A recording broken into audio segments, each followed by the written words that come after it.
Merci Seigneur, merci Seigneur, merci Seigneur. Je t'élève plus haut encore ce soir. J'élève ton nom, Seigneur, qui est au-dessus de tous les noms. Jésus, je te dis encore merci, Papa, pour ce soir, de m'avoir fait ce privilège éternel d'être dans ta présence. Seigneur, beaucoup à cette heure-ci, Seigneur, ô Dieu, sont gagnés par le monde et sont dans des endroits, Seigneur, qui ne bénissent pas ton nom. Mais Jésus, tu m'as fait grâce encore, une fois de plus, d'être dans l'arche, d'être dans ta présence, d'être devant toi, Seigneur, d'être nourri par ta parole ce soir. C'est une grâce que le monde ne comprend pas et ne comprendra jamais. Car tu dis dans ta parole, ceux qui sont nés de Dieu ont triomphé du monde. Oui, Jésus, nous le croyons que Seigneur, nous avons triomphé du monde. Merci encore, éternel, ô Dieu, pour ces moments précieux que tu nous donnes encore ce soir dans ta présence. Seigneur, merci pour ma soeur qui est là. Merci pour mon frère qui est là. Et je recommande tous ceux-là qui vont venir après. Seigneur, laisse que tu les sanctifies. Tu les purifies. Et Seigneur aussi, tu les vivifies. Car tu as dit dans ta parole, Seigneur, la chair ne sert à rien, mais c'est l'Esprit de Dieu qui vivifie. Seigneur, nous venons ce soir pour être nourris, Seigneur, des choses de l'Esprit, pour donner de quoi manger à notre esprit. Seigneur, pour faire accroître notre esprit. C'est dans ta parole, c'est dans ta présence. Voilà pourquoi, Seigneur Jésus, j'appelle encore à toi ce soir. J'appelle encore au Saint-Esprit ce soir de nous accompagner, d'être avec nous et de nous communiquer, Seigneur, ô Dieu, ce qui est caché dans le lieu secret. Oui, Père, nous croyons que ta présence, elle est là. Car n'est-ce pas, tu dis dans ta parole, là où 2 ou 3 sont rassemblés à mon nom, mon esprit est là. Oui, Jésus, nous croyons que ton esprit est là. Et nous croyons que ta main éternelle, elle est tendue. Et nous croyons que, Papa, oh Dieu, tu es en train de déverser des grâces exceptionnelles dans la vie de chacun. Nous avons foi en toi. Seigneur, nous ne sommes pas là pour un homme. Nous ne sommes pas là, éternel, oh Dieu, pour les fables du monde. Mais nous sommes là pour la parole qui est une vie. La parole qui est esprit. La parole qui est vérité. La parole qui guérit. La parole qui délivre. La parole qui libère. La parole qui change. La parole qui restaure. La parole qui relève. La parole qui pense des blessures internes. La parole qui fortifie. La parole qui vivifie. Oui, Seigneur, nous sommes là pour écouter cette parole. Voilà pourquoi, ensemble avec mes bien-aimés, nous voulons encore élever le nom de Jésus. Le nom qui triomphe devant les maladies, le nom de Jésus. Le nom qui triomphe devant les problèmes. Le nom qui triomphe devant les situations difficiles, fermées pendant des années. Mais le nom de Jésus triomphe devant toutes choses. Oh Jésus, Pierre a dit, où irons-nous à part auprès de toi? C'est toi qui as les paroles qui donnent la vie, Jésus. Jésus, merci encore. Merci encore pour ce soir. Merci encore pour ces moments précieux.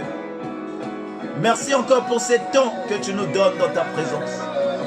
Seigneur, j'aimerais recommander encore, Seigneur, ô Dieu, que toute pensée soit captive à l'obéissance de la parole de Dieu ce soir. Que tout esprit qui n'est pas de toi, Seigneur, qui viendront s'hasarder, Seigneur, à perturber le direct, mais qui viennent rencontrer toi, qui est le lion de la tribu de Juda. Oui, Seigneur Jésus, nous croyons que tu es au-dessus de tout. Manifeste-toi encore puissamment. Qu'au travers de cette parole, Seigneur, oh Dieu, qu'une personne se retrouve, qu'une âme soit délivrée, qu'une vie soit libérée et qu'une âme aussi soit gagnée à toi au travers de cette parole. Seigneur, nous croyons, nous le croyons, tu es Dieu. En dehors de toi, il n'y a point d'autre Dieu. Seigneur, c'est par toi que nous sommes là. Nous vivons pour t'adorer, pour te célébrer, pour t'élever, pour te magnifier. Papa, nous ne sommes même pas dignes ce soir. Seigneur, nous sommes que des pauvres pécheurs. Mais nous demandons pardon à toi. Pardon car, éternel, ô Dieu, tu dis dans ta parole, la bouche qui parle beaucoup, c'est celle qui pêche. Seigneur, nous avons beaucoup parlé en ce jour. Nous avons beaucoup vu des choses. Nous avons beaucoup entendu. Et c'est sûr que nous nous sommes souillés. C'est sûr que nous avons péché. Mais Seigneur, nous venons auprès de toi ce soir, nous incliner devant ton trône. Seigneur, nous dépouiller de tout notre péché et de demander pardon à toi, Jésus. Seigneur, pardonne-nous. Pardonne-nous dans nos faiblesses. Pardonne-nous dans nos erreurs. Pardonne-nous dans nos fautes. Pardonne-nous lorsque nous péchons même en pensée. Seigneur, pardonne-nous. Mais nous avons besoin de toi. Seigneur, lave-nous par ton sang précieux. Lave-nous par ton sang précieux, Jésus. Que ton sang coule encore ce soir. Que ton sang encore puisse nettoyer et purifier la vie d'une personne ce soir. Que ton sang, Papa, nous lave, oh, entièrement. Que nos souillures, Seigneur, oh Dieu, tombent ce soir. Laisse que le sang de Jésus-Christ coule en moi. Laisse que le sang de Jésus-Christ coule dans ta vie ce soir. Que le sang de Jésus inonde ta maison. Que le sang de Jésus-Christ encore coule dans les coins et les recoins de ta maison. Et que toute ta maison soit couverte par le sang de Jésus. Oui, Jésus, ton sang que tu as déversé à la croix, le grand prix que tu as payé, que ton sang, Jésus, se déverse ce soir encore dans la vie de chacun. Merci, Papa. Merci, Papa.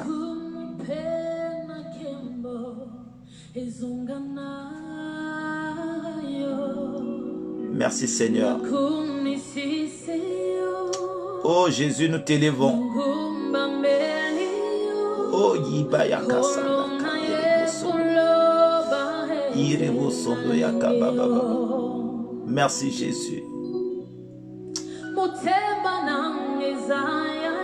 Merci Seigneur. Merci pour ces moments glorieux. Merci pour, Seigneur, ta présence au milieu de nous. Merci pour les anges qui campent autour de nous, Seigneur.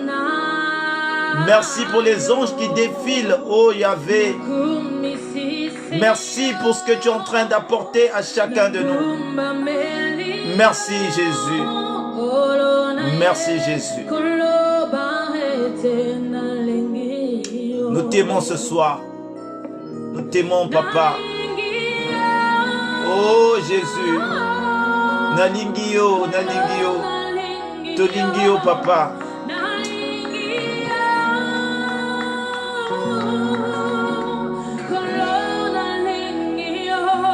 Ibayaka Sanaka Irebosondo.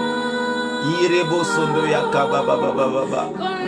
Ikabayanda Sandaka Ikobo Yakaba Sandaka. Irebosondo Yakaba Sandaka. Merci Jésus. Nous t'aimons. Nous t'aimons. Nous t'aimons. Au nom de Jésus. Au nom de Jésus. Au nom de Jésus. Je vous salue, je vous salue, je vous salue, je vous salue. Je vous salue au nom glorieux de notre Seigneur Jésus-Christ. Et je vous souhaite la bienvenue dans la maison du véritable. Amen. Et je souhaite un bon week-end à chacun d'entre nous. Que notre Dieu encore se souvienne de vous ce soir. Bien-aimé, j'aimerais demander à toi qui es là ce soir, Shalom, ma belle-sœur Rianne Ormela, que Dieu te bénisse. Merci pour ta présence. Merci pour ta assiduité, ton assiduité. Merci pour votre fidélité. Merci pour l'assistance. Merci pour tout ce que vous faites dans la maison bien-aimée du véritable, qui est la maison de l'Éternel. Et j'aimerais te dire, bien-aimé dans le Seigneur, de là où tu es, de commencer à partager la vidéo. Bien-aimé, partage, partage, partage. Si tu ne l'as pas encore fait, bien-aimé, partage la vidéo, bien-aimé dans le Seigneur. C'est notre devoir à tous, bien-aimé, de partager, de partager, de partager. Amen. Et le Seigneur se souviendra de vous. Amen. Le Seigneur se souviendra de vous. Bien-aimés, le Seigneur va se souvenir de vous, car il est Dieu. Amen.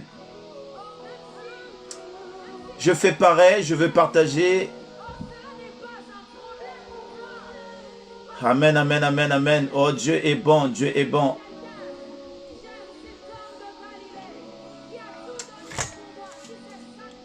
Dieu est bon, je partage, je partage.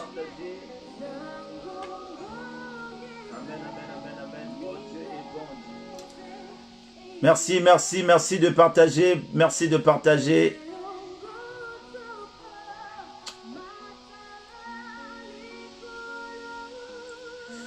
Merci, merci de faire ce travail de ton côté. Que Dieu te bénisse, que Dieu te bénisse, que Dieu te bénisse.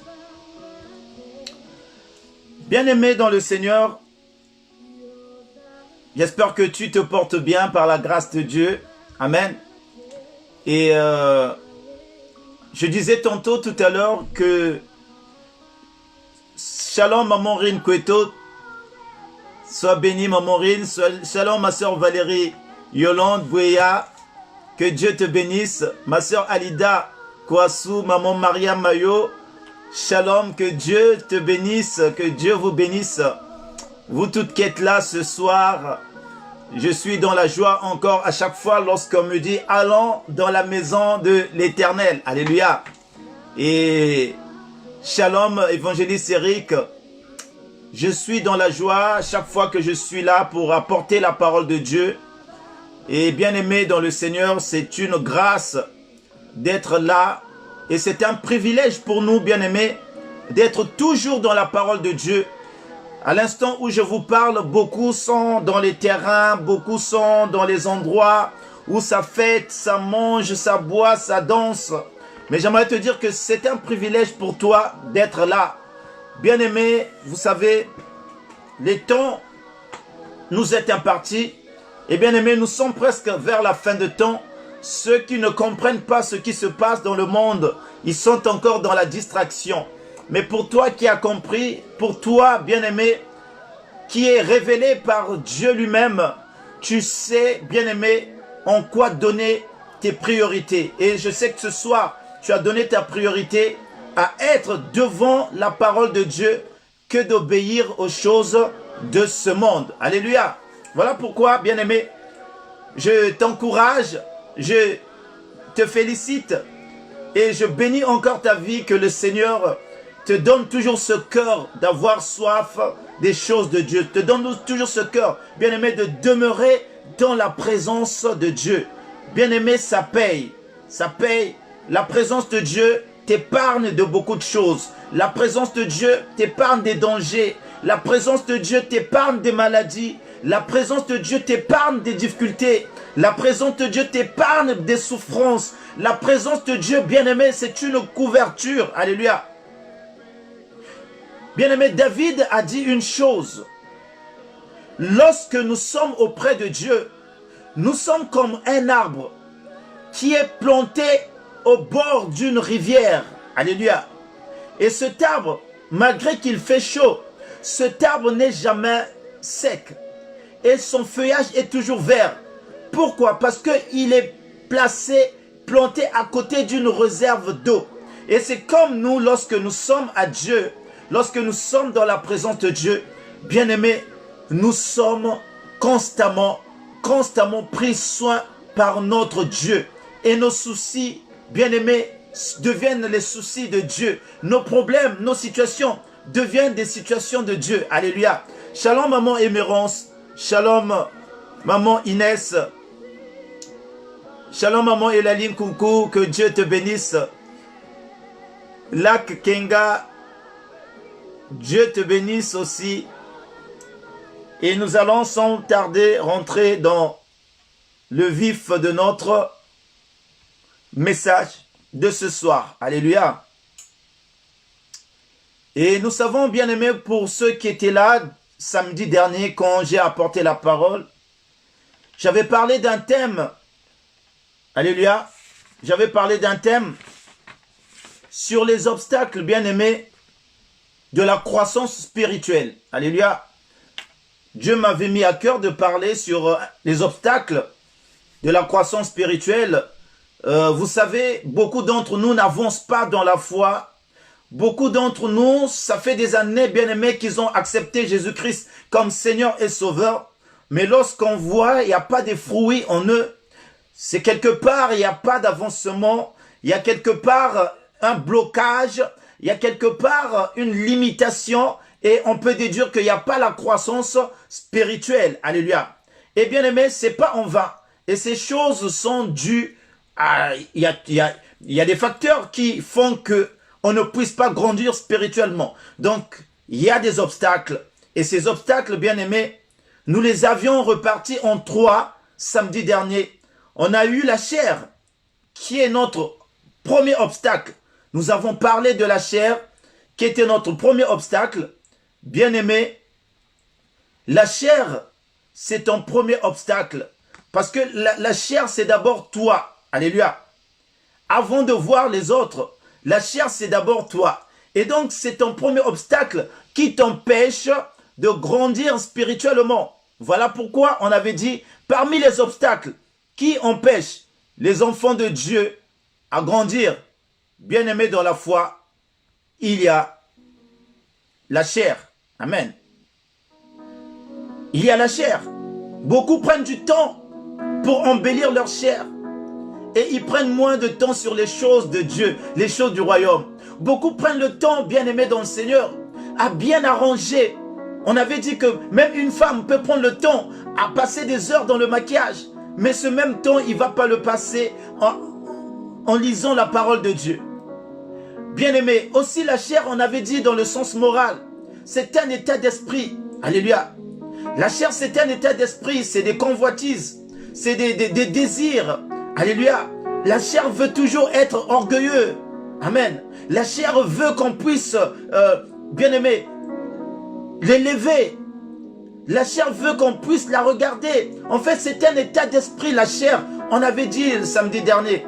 Et l'homme est souvent piégé par ces choses. L'homme aime des honneurs. Alléluia. Mais tout ça, c'est la chair qui te pousse à vivre ainsi. La chair est orgueilleuse. Alléluia. Quand tu es habillé, tu veux que les gens puissent te voir. Tu fais exprès de passer là où il y a des gens. Tu fais exprès de montrer. Combien de personnes montrent même les griffes. Alléluia. Tout ça, c'est l'esprit de la chair.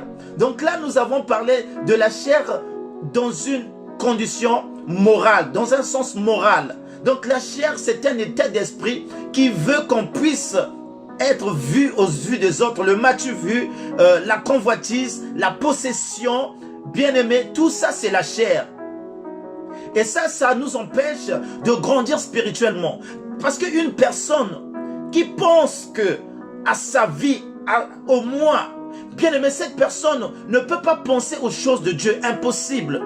Et tu ne peux pas grandir spirituellement parce que, bien-aimé, tu donnes trop de l'importance à toi qu'à Dieu. Alléluia.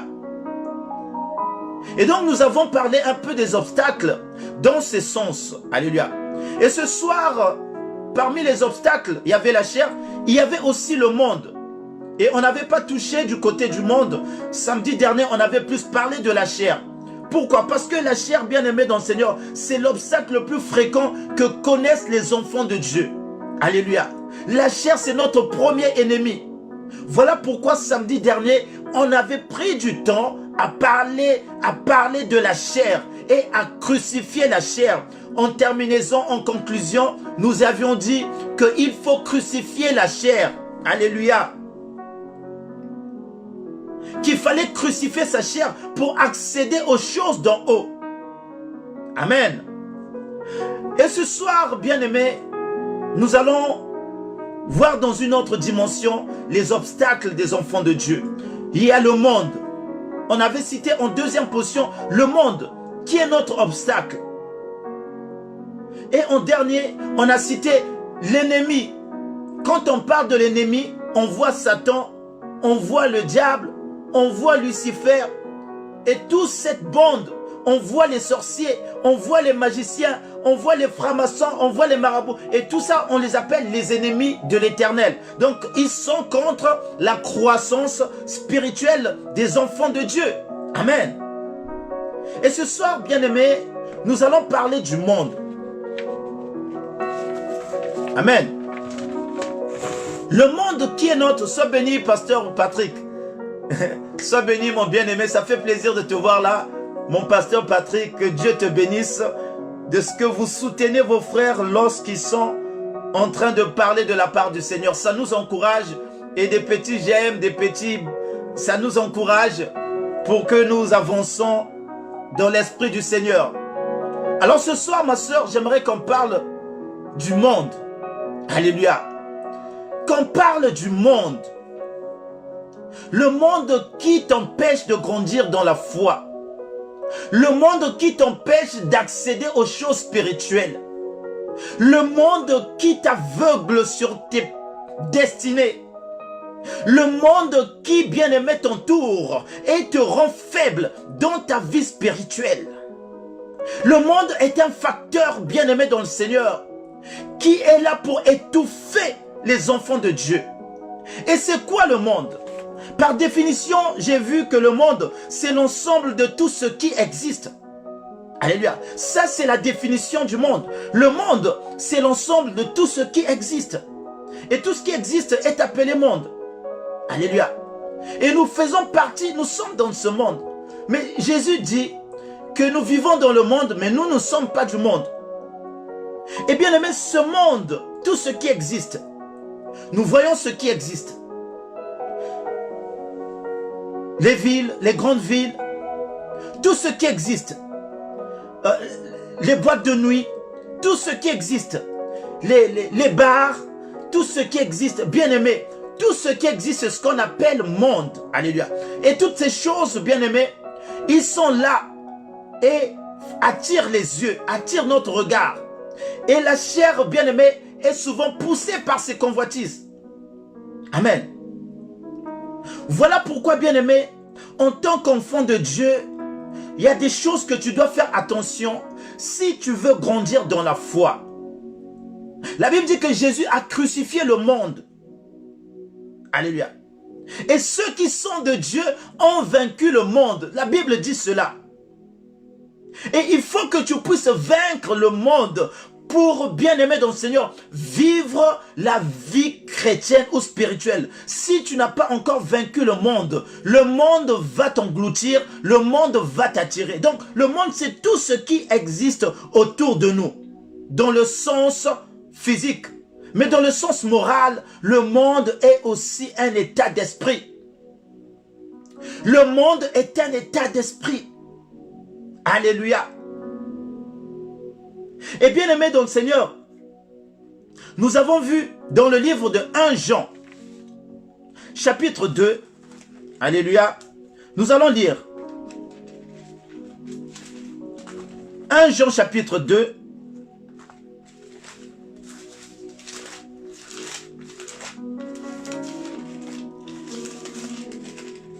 « 1 Jean chapitre 2, de versets 15 à 17.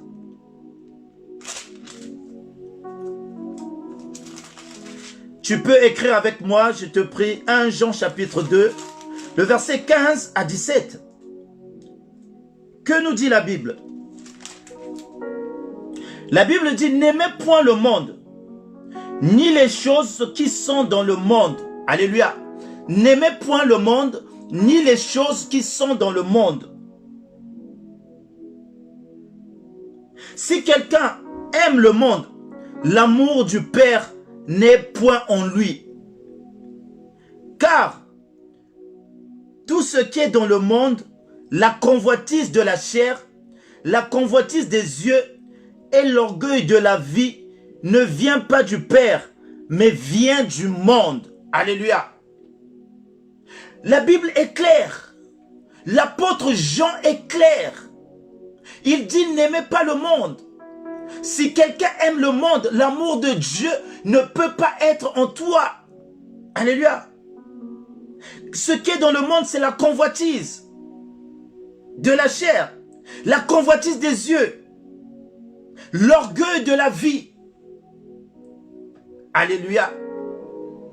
L'orgueil de la vie. Les gens sont orgueilleux dans le monde. Les gens aiment occuper des premières places, des positions importantes dans le monde. Les gens se battent pour gagner le monde. Alléluia. Et Dieu dit, mais à quoi sert à un homme de gagner tout le monde et de perdre son âme? L'âme n'a pas de prix. L'âme, c'est toute une vie. Alléluia. Et ce que nous faisons ce soir, nous sommes en train de préparer nos âmes. On prépare notre âme. Mais bien aimé, toi qui aimes le monde, toi qui cours derrière le monde, toi qui veux gagner les choses de ce monde, toi qui veux qu'on parle de toi, toi qui cours derrière le succès, alléluia.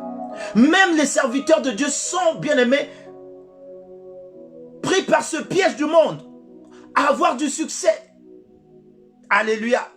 Alors qu'ils ne savent pas que ce sont les pièges du monde. Parce que le monde, c'est l'orgueil de la vie. La Bible est en train de dire, le monde, c'est l'orgueil de la vie. Et toutes ces choses, ça ne vient pas de Dieu. Bien-aimé, le monde est notre obstacle. Vous savez, dans l'Ancien Testament, et même dans la Bible, le monde est représenté par deux grandes villes. La Bible parle, bien-aimé dans le Seigneur, il parle de Babylone, qui était un monde, alléluia, qui est le symbole du monde, la grande Babylone.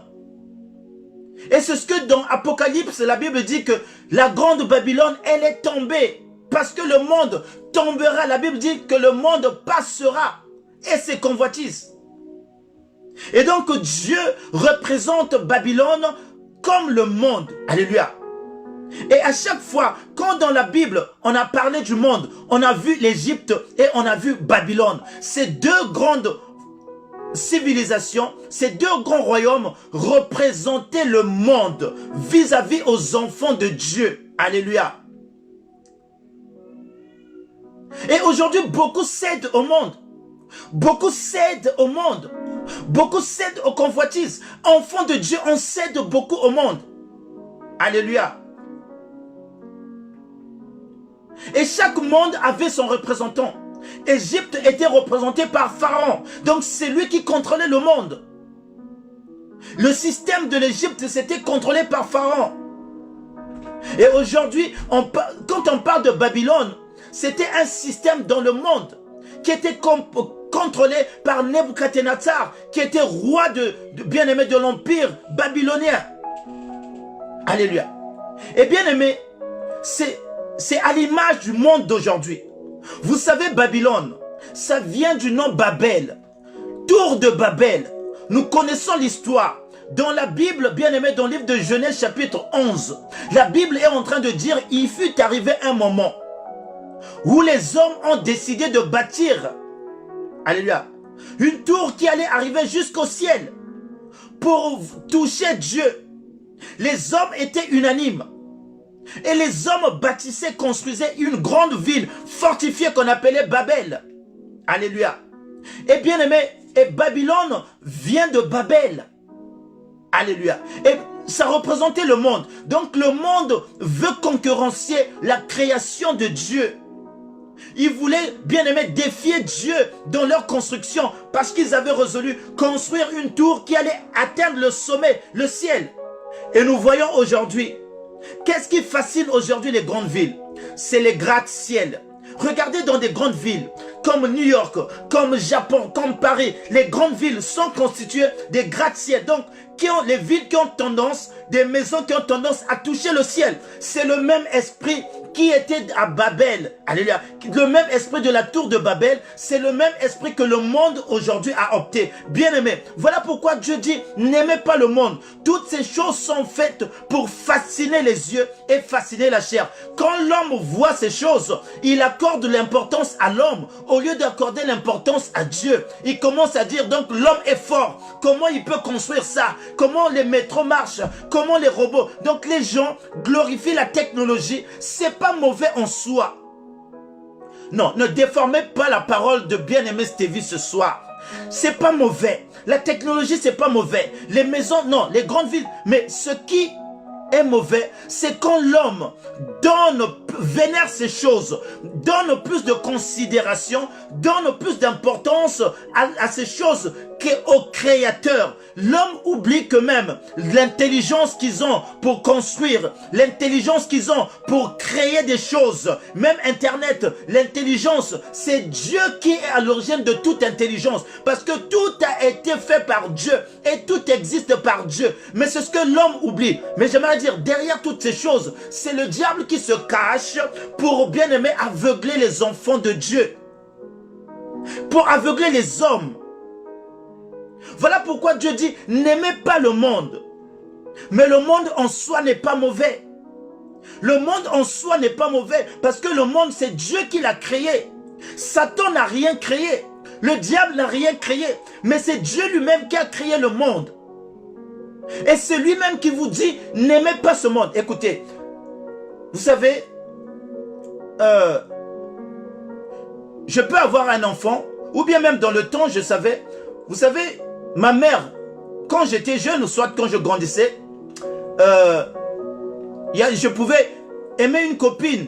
Alléluia, c'est un exemple que je suis en deux. Je pouvais aimer une fille, et cette fille, si c'était l'amie à ma soeur ou à ma tante allait dire à la fille, ne sors pas avec mon fils, parce que mon fils, non, il n'est pas bon pour toi. Vous savez, c'est pas parce que ma tante ou ma mère ne m'aime pas, non, mais il préserve l'autre. Alléluia. Ma mère m'aime, mais il ne veut pas que l'autre puisse souffrir à cause de moi. Alléluia. Il y a des gens parfois, bien aimés, quand Dieu dit n'aimez pas le monde, c'est pas parce que Dieu n'aime pas le monde. La Bible dit que Dieu a tant aimé le monde. Alléluia. Dieu a tant aimé le monde, mais il dit à toi de ne pas aimer le monde. Donc il y a parfois des choses que Dieu va t'interdire à toi pour ton bien. Dieu t'interdit des choses pour ton bien. Parce qu'il sait que dans le monde, les choses ont été déformées. Les choses ont été torturées. La main du diable est passée par là. Et quand le diable passe, tout ne devient plus, ne conserve plus la même forme ou la même beauté originelle. Nous savons dans le jardin d'Éden, quand l'ennemi est passé, les choses ne sont plus restées comme telles. La Bible dit que le sol a été maudit à cause du péché d'Adam. Et toi et moi, lorsque nous naissons avec le péché adamique, qu'on appelle le péché d'Adam. Donc lorsque un homme naît, il naît avec un péché originel d'Adam. Pourquoi? Parce que le diable était passé par là et il a tout souillé. Voilà pourquoi il faut passer par une nouvelle naissance pour être enfin enfant de Dieu. Mais tant que tu n'es pas passé par une nouvelle naissance, tu vas demeurer avec le péché adamique de la naissance. Alléluia. Mais en soi, l'homme n'est pas mauvais. C'est une belle créature de l'Éternel. Mais l'homme, pour qu'il devienne encore bon, il faut qu'il passe par une deuxième naissance. Voilà pourquoi Dieu dit, n'aimez pas ce monde, bien qu'il soit créé par Dieu. Mais ce monde a été déformé. Ce monde a été souillé. Ce monde a été, bien aimé, dévalisé. Ce monde a été corrompu. Alléluia. C'est pourquoi Jean dit, n'aimez point le monde, ni les choses qui sont autour. Mais Dieu lui-même aime le monde, parce que lui-même, il est le créateur. Il sait comment faire pour sauver le monde. Mais toi, tu ne peux pas sauver le monde. Au contraire, le monde va t'engloutir. Le monde va t'anéantir. Le monde va te bouffer. Mais tu ne peux rien faire face au monde, parce que c'est une résidence des démons. C'est une résidence des choses impures. C'est une résidence de jalousie. Le monde, c'est la jalousie, c'est la haine, c'est la méchanceté, c'est la convoitise, c'est la concurrence, c'est la guerre. Bien-aimé, c'est tout ce qu'il y a dans le monde. Voilà pourquoi Dieu te préserve. Il te dit, n'aime pas ce monde. Mais moi, j'aime ce monde.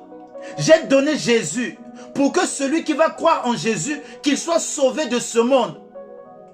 Alléluia.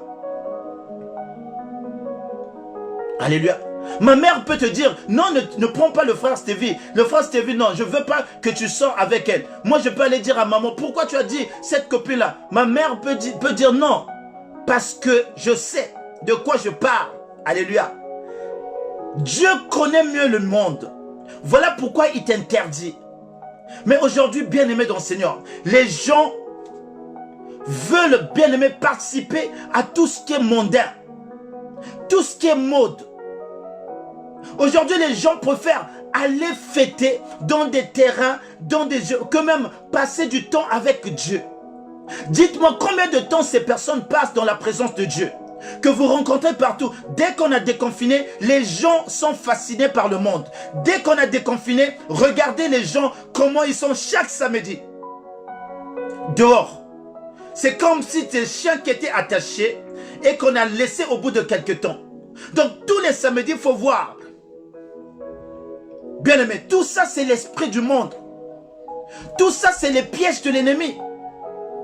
Et tout ça, bien aimé, la grande Babylone, ils sont attirés par les effets de la grande Babylone. Alléluia. Voilà pourquoi tu ne peux pas grandir spirituellement. Tu ne peux pas grandir dans la foi. Tu ne peux pas grandir dans ce qui concerne les choses du royaume de Dieu. Tu ne peux pas recevoir les visions de l'Éternel. Tu ne peux pas entendre la voix audible de Dieu. Alléluia. Le Saint-Esprit ne peut pas demeurer là. Alléluia. Quand tu es tout le temps dans le monde, il y a des enfants de Dieu qui confondent. Demain, en boîte de nuit. Samedi, en boîte de nuit. Dimanche, à l'église. Demain, au concert du monde. Demain, au concert religieux. Donc, les gens ne savent pas que, bien aimé, qu'ils marchent au contraire de Dieu. Écoutez ce que dit Jacques 4. Jacques chapitre 4. Amen. Jacques chapitre 4 au verset 4 à 7. Il est écrit, adultères que vous êtes, ne savez-vous pas que l'amour du monde est inimité contre Dieu? Celui donc qui veut être ami du monde se rend ennemi de Dieu. Alléluia. Celui qui veut être ami du monde se rend ennemi de Dieu. Et il dit, croyez-vous que l'Écriture parle en vain? C'est avec jalousie que Dieu chérit l'esprit qu'il a fait habiter en vous. Alléluia. C'est avec jalousie que Dieu chérit l'esprit qu'il a mis au-dedans de vous. Bien-aimé, lorsque tu as accepté Dieu, Dieu a mis un sceau dans ta vie. Dieu a mis de l'esprit en toi. Et quand tu prends l'esprit qui est en toi, tu le traînes encore dans le monde. Tu les traînes encore dans les endroits qui ne glorifient pas Dieu. Tu les traînes encore dans les hôtels avec d'autres femmes. Tu les traînes encore dans les endroits de cacheterie. Tu les traînes encore, bien aimé, dans là où on parle mal des gens du matin au soir. Mais l'esprit est en toi. La Bible dit, c'est avec jalousie que Dieu chérit l'esprit qu'il a mis au-dedans de vous. Bien aimé, comprenons la parole. Lisons la parole. Écoutons la parole. Alléluia. Demandons à Dieu de nous donner l'intelligence spirituelle pour comprendre ce que Dieu veut nous dire ici. Il dit, la Bible ne parle pas en vain. Alléluia. Celui qui aime le monde est ennemi de Dieu. Mais aujourd'hui, regardez comment on se comporte. Et on veut donner des raisons.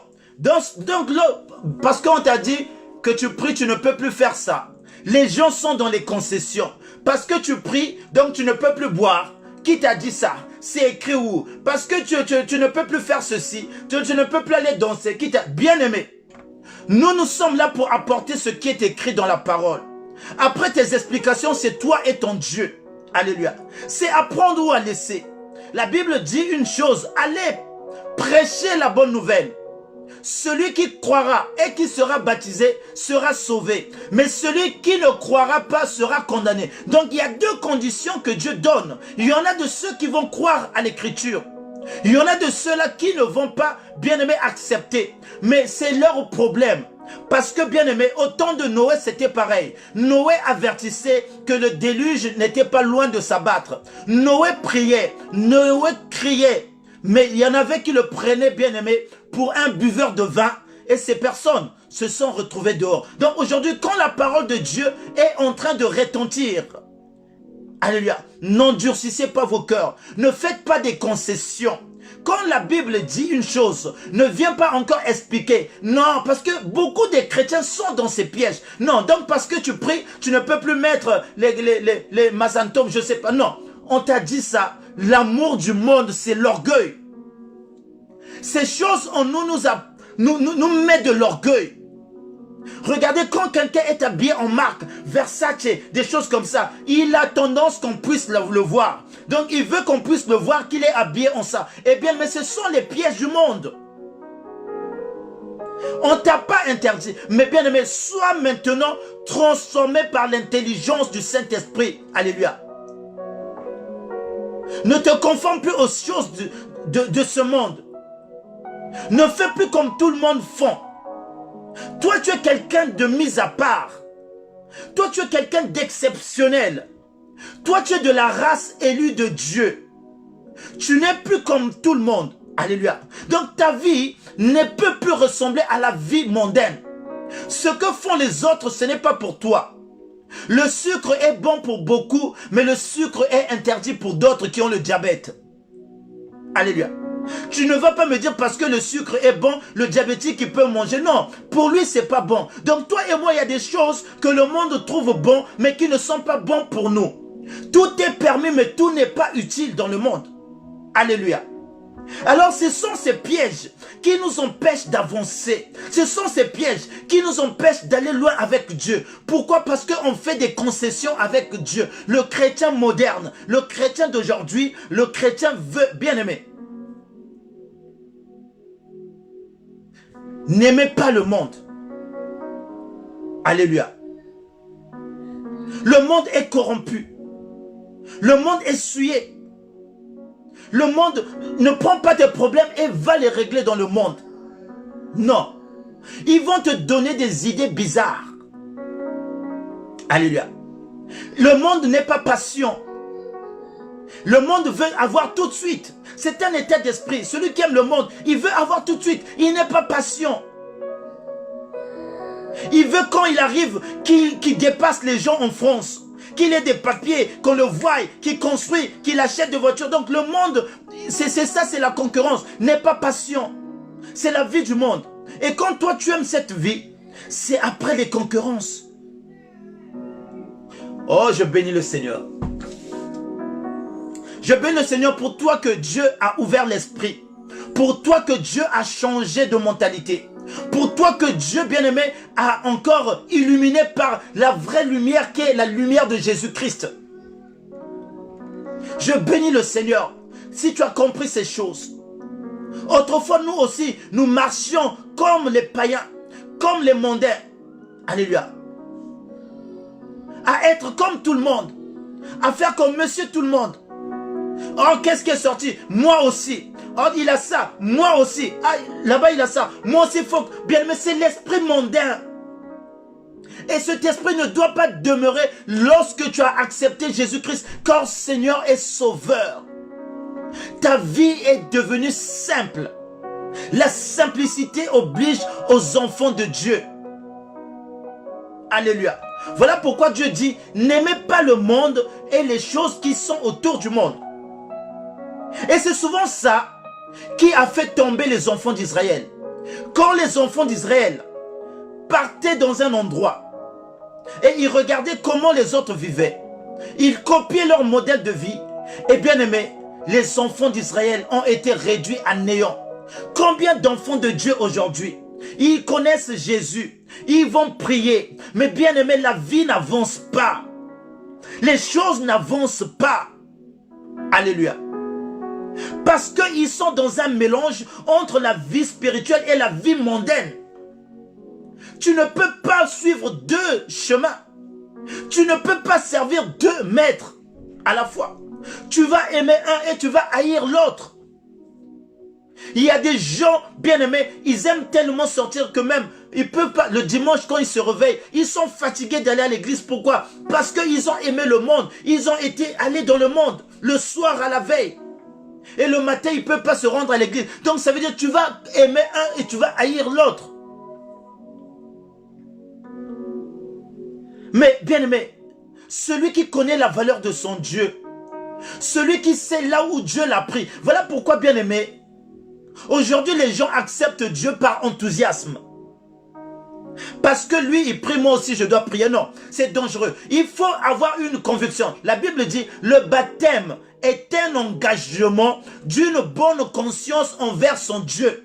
Ça, c'est la définition du baptême qui est dans le livre de Luc, bien-aimé dans le Seigneur.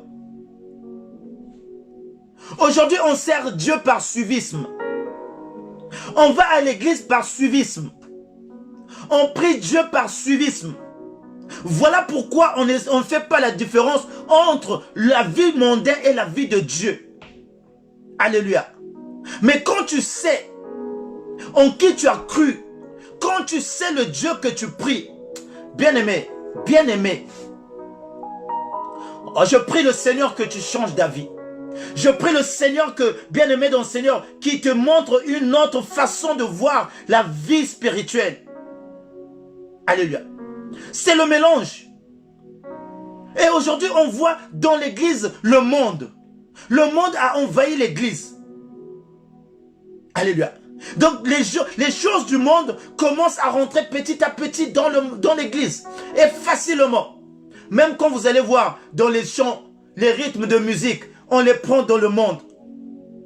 On prend les rythmes de musique, un petit rumba on tripote, on met le nom de Jésus, hop, ça devient bien aimé. Les cantiques ne sont plus inspirés de Dieu. David, quand il chantait, il était inspiré par l'adoration qui venait du ciel. Aujourd'hui, le monde rentre.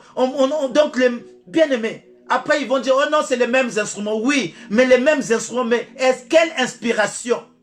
Ça peut être les mêmes instruments, mais l'inspiration doit différer.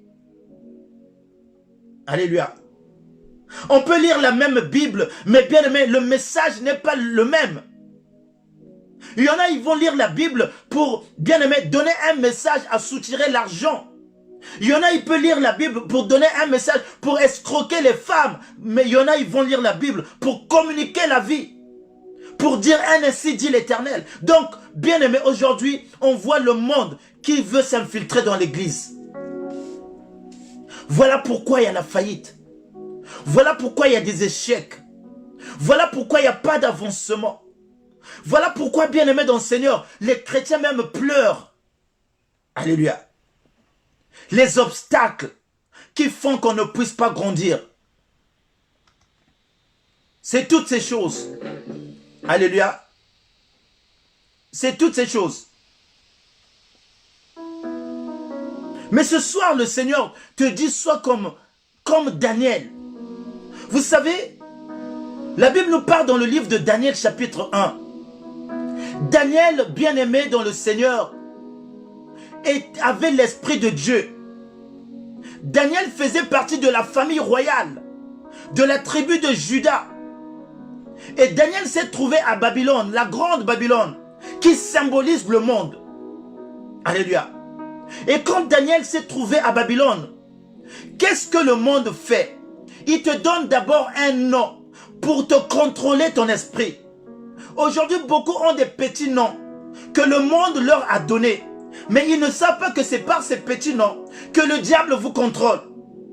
Les sobriquets qu'on prend, bien aimés, on prêche ça beaucoup de fois. On ne va pas se lasser. Sortez dans les petits noms qui ne sont pas les... Je bénis le Seigneur. Il y a ma soeur, ma belle-sœur, qui a changé son nom. Avant, elle mettait Rock, Rock, Rock. Mais là, on voit, elle s'appelle Ormela. C'est joli. Kay, Madame Pouzin, c'est joli. Alléluia. Donc, les petits noms, le diable te donne d'abord un nom pour te contrôler. Moi, on m'avait donné le nom de Wonder. Comme c'est Stevie Wonder. Donc, par le nom de Wonder, le diable me contrôle. Quand on t'enlève l'identité, c'est comme si on te déracine. Le frère Eric, l'évangéliste Eric, on l'appelait Bachi de l'Essonne. Donc avec ce nom, le diable commençait à le contrôler par ce nom. Il y en a beaucoup qui ont pris des noms, vraie chérie, vraie momie, oh la déesse de quoi? Tu t'appelles déesse, mais tu ne sais pas que c'est avec ce nom de déesse que le diable te contrôle. Les gens ne savent pas les petits noms qu'on prenne. Bien aimé, tout ça c'est le piège du monde. Et donc la Bible dit à Daniel, quand il est arrivé en Babylone, le roi a d'abord changé le nom de Daniel et de ses compagnons. Le nom de Daniel était devenu Belteshazzar. Ce n'était plus Daniel, on ne l'appelait pas Daniel à Babylone, on l'appelait Belteshazzar. Alléluia. Et les autres s'appelaient Shadrach, Meshach et Abednego. Ce n'était pas leur nom. Mais d'abord le diable te change pour te contrôler. Voilà, mais Daniel, quand il arrive, mais quand tu as un Dieu véritable, frère, quand tu as un Dieu vivant, peu importe l'ennemi ce qu'il va faire, s'il ne trouve pas en toi ce qui te condamne, il ne peut pas arriver. Alléluia. Et ici, la Bible dit que dans le livre de Daniel chapitre 1, nous voyons ici, bien aimé, que quand Daniel arrive à Babylone, on lui change de nom. Au verset 3, Daniel chapitre 1, au verset 3, la Bible dit, le roi donna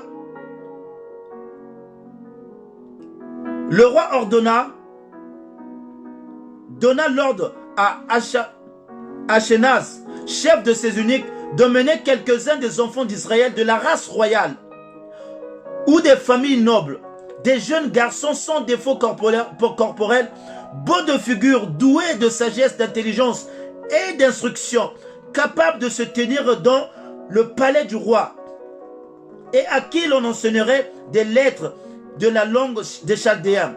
Le roi leur assigna pour chaque jour une portion de mets de sa table et du vin dont ils buvaient, voulant les élever pendant 3 années, au bout desquelles ils seraient au service du roi. Il y avait parmi eux, d'entre les enfants de Juda, Daniel, Ananias, Michaël et Azaria. Le chef de l'eunuque leur donna des noms. À Daniel, celui de Belteshazzar. Alléluia. Ils avaient des noms. Ces enfants-là venaient de la captivité. Donc c'était des enfants d'Israël. La race élue de Dieu. Ils appartenaient de la tribu de Juda. Alléluia. Et bien aimé, quand ils arrivent à Babylone, qui symbolise le monde, le roi qui symbolise l'ennemi, il connaît, bien aimé, la qualité d'un chrétien. Il connaît, l'ennemi connaît, bien aimé, les capacités d'un enfant de Dieu.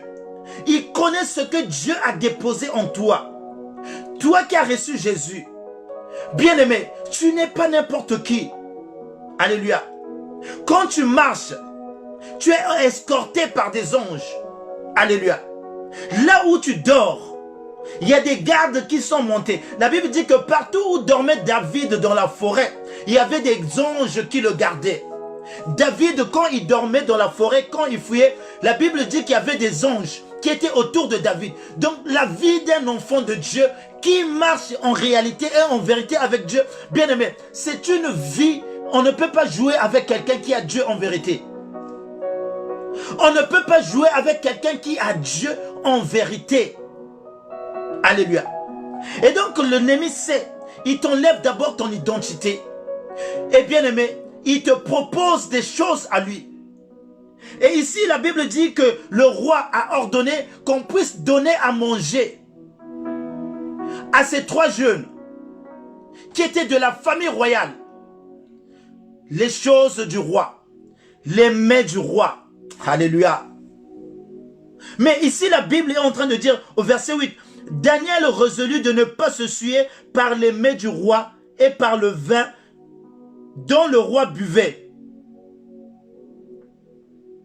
Bien-aimé, regardez la réaction. En fait, j'aimerais te dire la réaction de Daniel. Daniel arrive dans le monde. Alléluia. Il arrive dans... Ici, Babylone, c'est le monde. Il arrive dans ce monde. Mais il résolut de ne pas se souiller. Alléluia. Il ne fait pas la concession. Combien de personnes ils ont reçu, ils avaient une vie de prière. Mais quand ils arrivent ici en Europe, la vie de prière n'est plus la même. Ils commencent à manger ce qui est souillé. Ça veut dire que la personne, comme elle voit le monde, il est attiré par les convoitises, il est attiré par la chair. Donc il préfère aller visiter Tour Eiffel que d'aller même prier 1 heure. Il préfère aller même voir Trocadéro que d'aller même passer 1 heure dans l'église. Donc la personne commence à se souiller. Ici, bien aimé, c'est un langage spirituel. Quand on parle de se souiller des mets du roi, de la nourriture, cette nourriture, mais on peut manger avec les yeux. Vous savez, on peut manger avec les yeux. On peut manger avec les oreilles. Ce qu'on regarde à la télé, nous consommons. La télé, les publicités nous font manger des choses. Alléluia. Nous entendons parfois des musiques sadiques, sataniques, qui n'ont pas de sens. On mange par les oreilles. Donc, bien aimé, on commence à se souiller. Alors qu'on était de la race élue de Dieu. Alors qu'on avait une vie de prière. Alors qu'on connaissait comment étaient les principes de Dieu.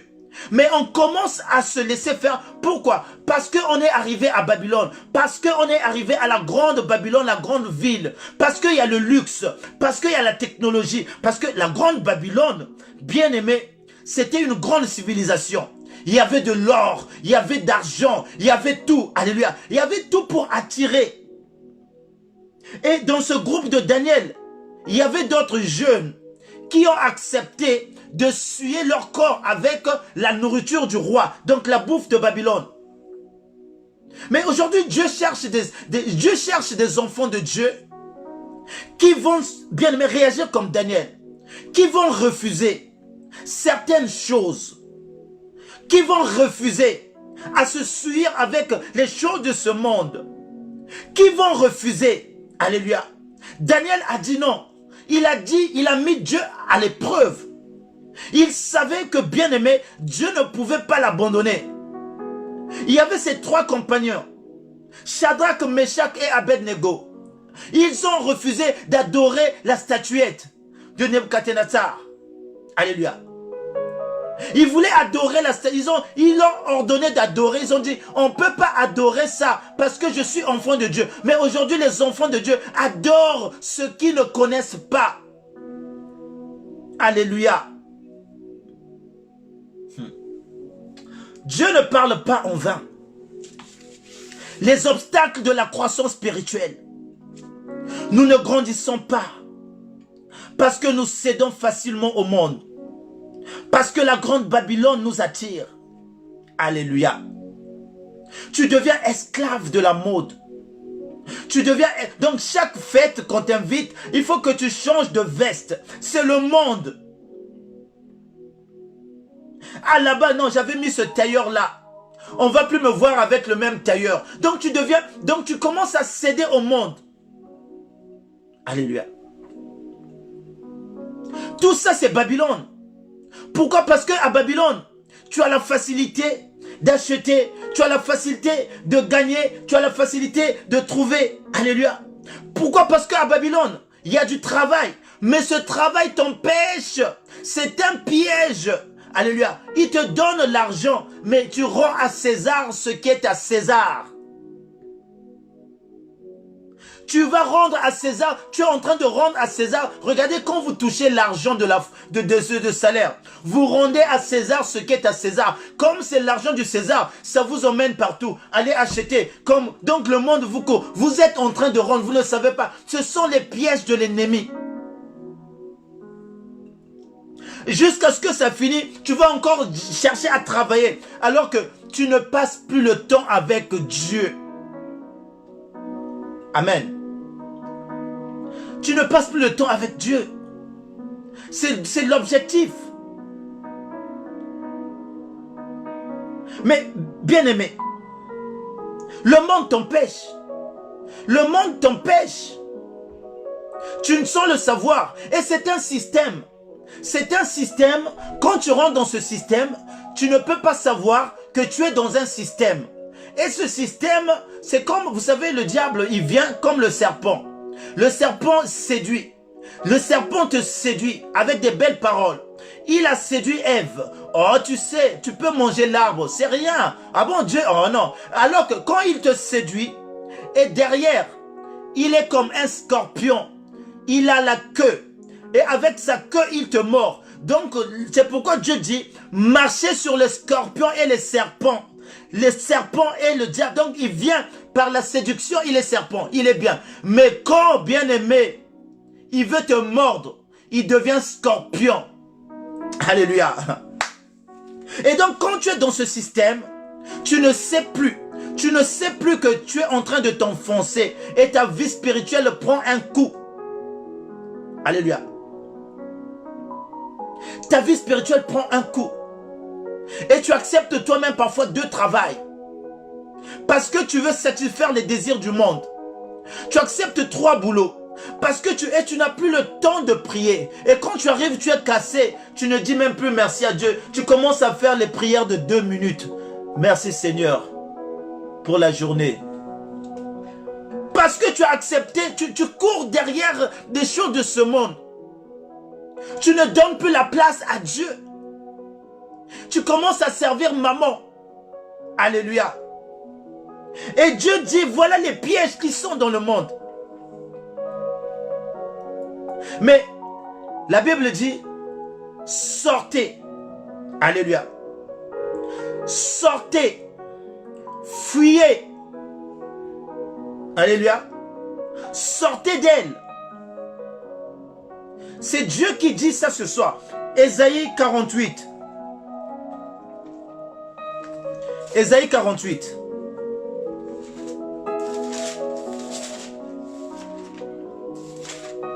Ésaïe 48, verset 20.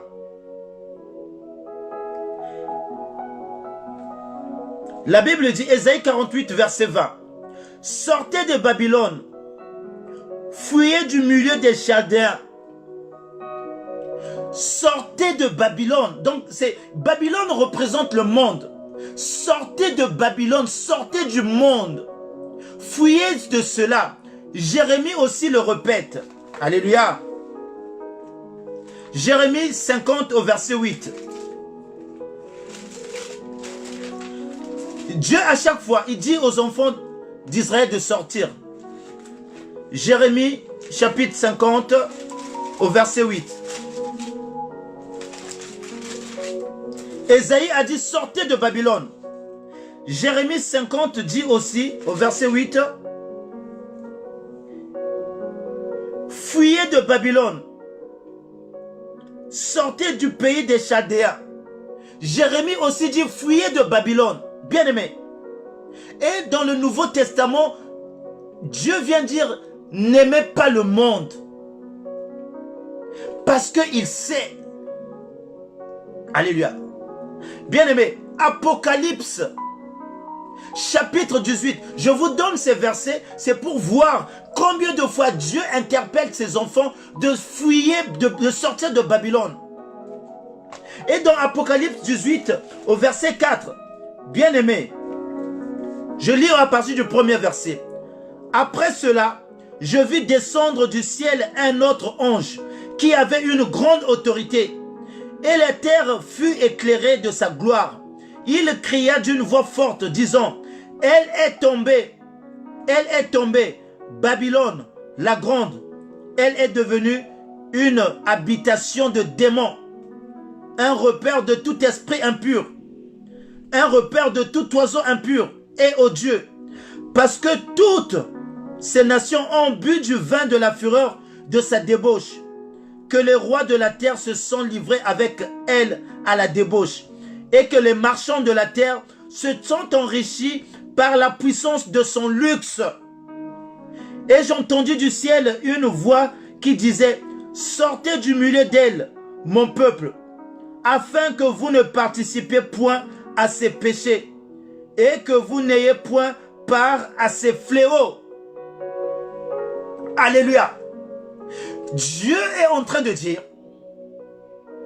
sortez du milieu d'elle, afin que vous ne participez pas au péché du monde, et que vous ne soyez pas frappés de ces fléaux. J'aimerais dire à quelqu'un, ici nous sommes dans le livre d'Apocalypse, et dans le livre d'Apocalypse qui marque la révélation, bien aimé, qui marque le temps que nous sommes en train de passer. Nous sommes dans le temps apocalyptique, eschatologique. Nous parcourons Apocalypse. Il a dit, afin que vous ne soyez pas frappés de ces fléaux, les fléaux de la grande Babylone. Bien-aimés, ce que nous avons vécu du coronavirus, que nous vivons encore, ce sont les fléaux, bien-aimés, de la grande Babylone que Dieu frappe. C'est pourquoi Dieu dit, sortez de Babylone. Et ceux-là qui participent à ces péchés, ils seront aussi frappés par ces fléaux. Voilà pourquoi Dieu, quand il a frappé l'Égypte, il a demandé aux enfants d'Israël de rentrer dans la maison pour qu'ils soient couverts, de sortir de l'Égypte et de rentrer dans la maison. Et voilà, Dieu aussi dit, sortez du milieu d'elle. Bien-aimés dans le Seigneur, la grande Babylone, elle est déjà tombée. Alléluia. La grande Babylone court vers sa fin. Les signes sont là. Au début, j'avais dit que la grande Babylone, Babylone dérive du nom de Babel, tour de Babel, que les enfants d'Israël, que le peuple construisait pour atteindre le sommet, pour défier Dieu. Et aujourd'hui, le monde, avec la mondialisation, avec bien-aimé dans le Seigneur, ils veulent avoir un seul gouvernement. Il y a un secteur qui veut contrôler tout le monde. Donc c'est l'esprit de Babel, l'esprit de Babylone, qui veut contrôler tout le monde. Ils veulent avoir l'esprit de Babel, de tour de Babel, où les gens étaient groupés. Ce sont les signes qui font que les nations se liguent. Les nations se liguent pour faire une force, pour contrôler le monde. Ce sont les signes de la fin. Et Dieu va les disperser. Dieu va les faire tomber. Parce que c'est écrit. Mais malheur à toi, enfant de Dieu. Si tu fais partie de ce lot-là, c'est pourquoi Dieu est en train de dire, sortez du milieu d'elle. Sortez du monde. Ne voyez pas tout. Regardez, écoutez. Vous êtes fascinés par la technologie. On est fasciné par tout ce qui sort. Les métros qui roulent sans conducteur. Les gens inventent. On n'est pas contre. Dieu n'est pas contre. L'intelligence même vient de Dieu. L'intelligence vient de Dieu. Le problème, c'est que l'homme commence à se suffire. L'homme se glorifie de son intelligence. de son savoir, de sa création. Et il se dit, si je peux créer ça, qu'est-ce que Dieu va encore me servir? Voilà le piège du monde. Enfant de Dieu. Enfant de Dieu. La prière, c'est bien. La connaissance, c'est mieux. Alléluia. Et donc, sors du milieu. Ne faut pas faire des concessions. Faut pas donner des raisons. Oh non, tu sais, Dieu n'est pas dans, comment on appelle ça? Dieu n'est pas là pour, dans les explications. Avec Dieu, quand il dit sors, sors. Si tu résistes, tant pis. Il a dit à Lot de sortir. Avec toute sa famille. Mais la femme de Lot a résisté. Regardez comment a été son sort. Comment elle a fini, la femme de Lot. Elle a fini en statuette de sel. Parce qu'il y en a qui, quand ils sortent du monde, ils veulent encore repartir voir.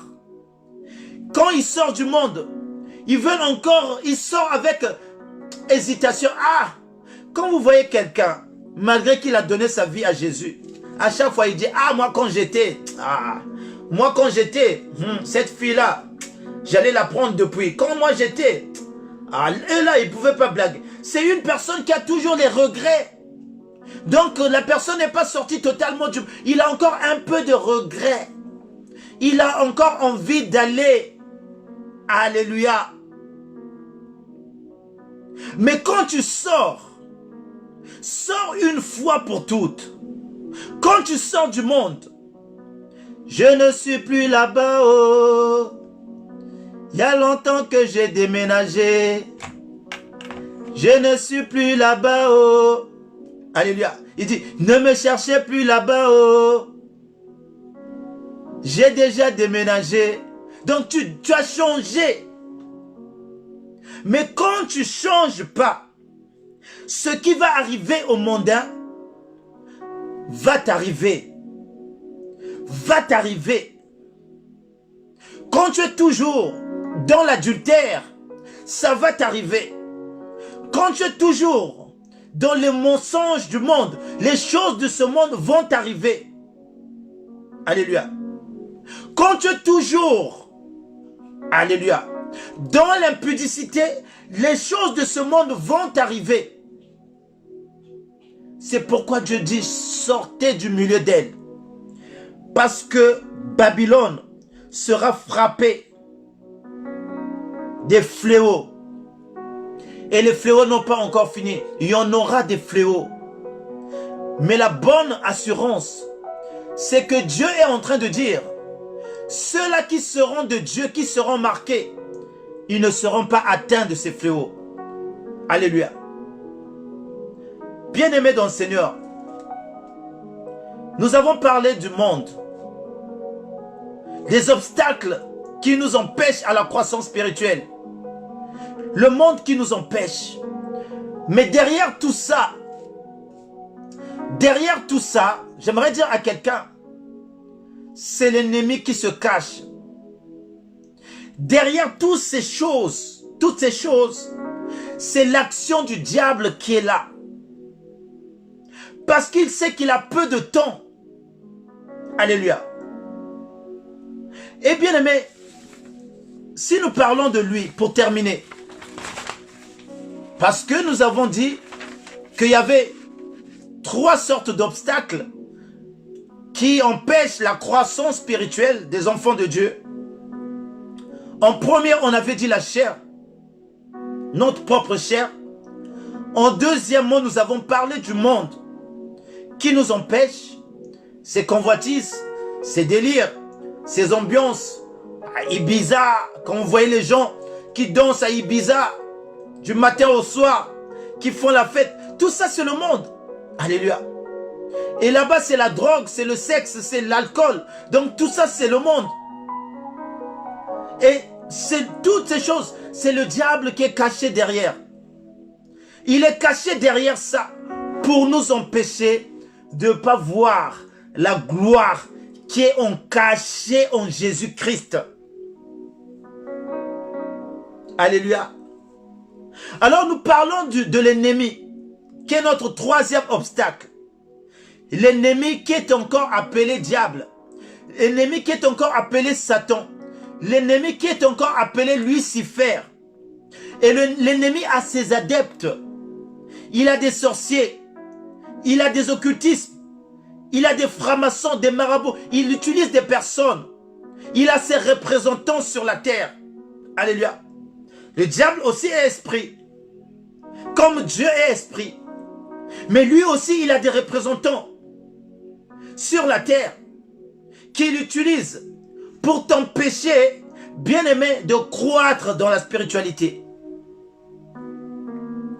Et il fait partie des obstacles. Alléluia. Il y a des personnes qui font partie des obstacles de notre croissance spirituelle. J'aimerais dire à quelqu'un ce soir, dans Jean 10, 10, alléluia, c'est quoi le but? C'est quoi l'objectif? La Bible est claire. Dans Jean chapitre 10, au verset 10,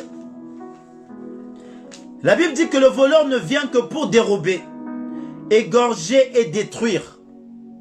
Le but principal, l'objectif principal de l'ennemi, c'est pour égorger. L'objectif principal de l'ennemi, c'est pour dérober, voler. L'objectif principal, c'est pour détruire. Alléluia. Et quand il te détruit, il t'empêche de croître. Il t'empêche d'avancer. Il empêche d'accéder à ta destinée. Voilà les obstacles que nous rencontrons. Alléluia. Et bien aimé, nous voyons dans le livre d'Exode, au chapitre 1, nous voyons la naissance de Moïse. Le diable vient empêcher la croissance. Il vient empêcher la croissance des enfants d'Israël. Souffrez que je vous donne beaucoup de versets. En fait, en gros, c'était aussi un enseignement. Et donc, voilà pourquoi on parle. Je donne beaucoup de versets. C'était aussi un enseignement. Et voilà pourquoi j'ai pris mon temps à donner des références dans tout ce qui concerne les obstacles des enfants de Dieu.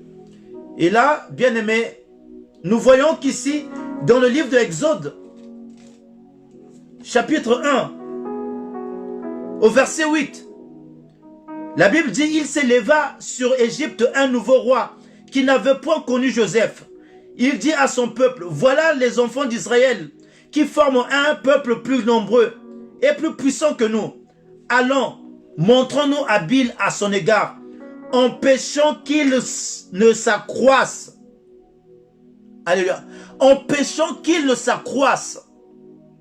Donc ici, la volonté du diable, c'est d'empêcher les enfants de Dieu à s'accroître. C'est d'empêcher les enfants de Dieu à grandir. Donc ici, bien-aimé, quand l'ennemi te voit, tu avances. Quand l'ennemi te voit que tu es en train d'accélérer, il va faire quoi? Il va t'empêcher. Il va chercher quoi? Les voies et moyens pour t'empêcher d'accroître. Ici, c'est la parole qui le dit. Ils ont vu qu'en Égypte, que Israël, comme Israël, c'est les enfants de Dieu. Ils ont la bénédiction. Là où il y a la bénédiction, il y a le progrès. Là où il y a la bénédiction, il y a l'évolution. Là où il y a la bénédiction, il y a une montée en puissance. Oh bien-aimé, quand tu es béni de Dieu, bien-aimé, quand tu es béni de Dieu, il y a quelque chose, il y a une différence dans ta vie. Alléluia. Quand tu es béni de Dieu, tu accrois, tu avances, tu accèles. Et ça suscite quoi à l'ennemi? La jalousie, la haine. Et qu'est-ce qu'il cherche? Il cherche à t'arrêter. Là, il dit, empêchons-leur qu'ils ne s'accroissent. Alléluia. Et il dit, la Bible dit, mais puisqu'on les accablait, ils se multipliaient. Et alors le roi ordonna. Alors les Égyptiens réduirent les enfants d'Israël à une servitude. Ils leur rendirent la vie amère par des rudes travaux en argile et en briques, et par des ouvrages des champs qui étaient avec cruauté, qui leur imposaient tous ces charges. Le roi d'Égypte parla aussi aux sages femmes des Hébreux, nommées l'une Shifra et l'autre Pua.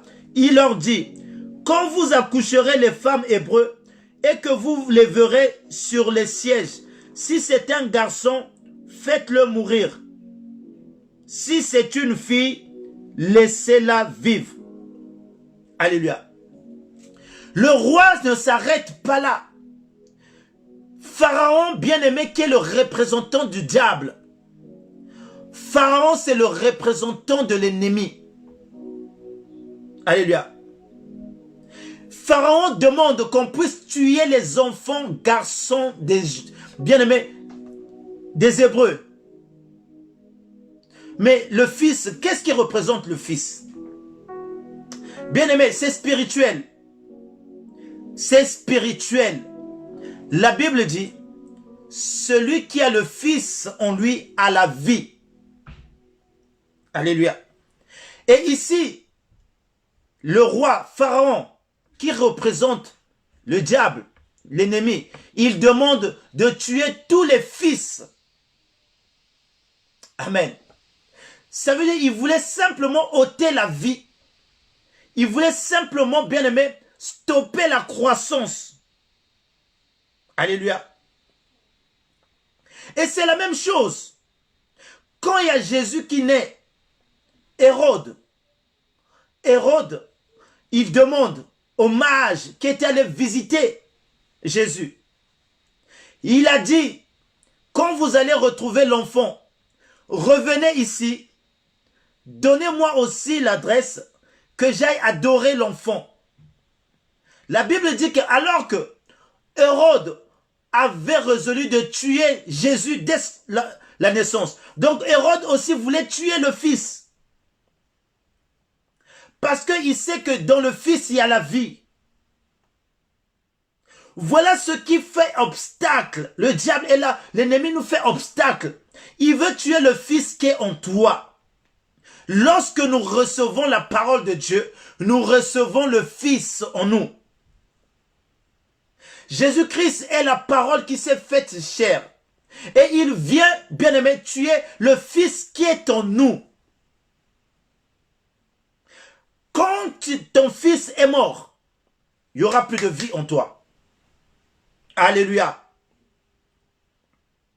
Et bien aimé, nous voyons ici que dans la parole de Dieu, dans Marc chapitre 4, qu'est-ce que la Bible nous dit? Que quand le semeur est sorti pour s'aimer, il y a une parole qui est tombée. Alléluia. Il y a une parole qui est tombée sur une terre aride.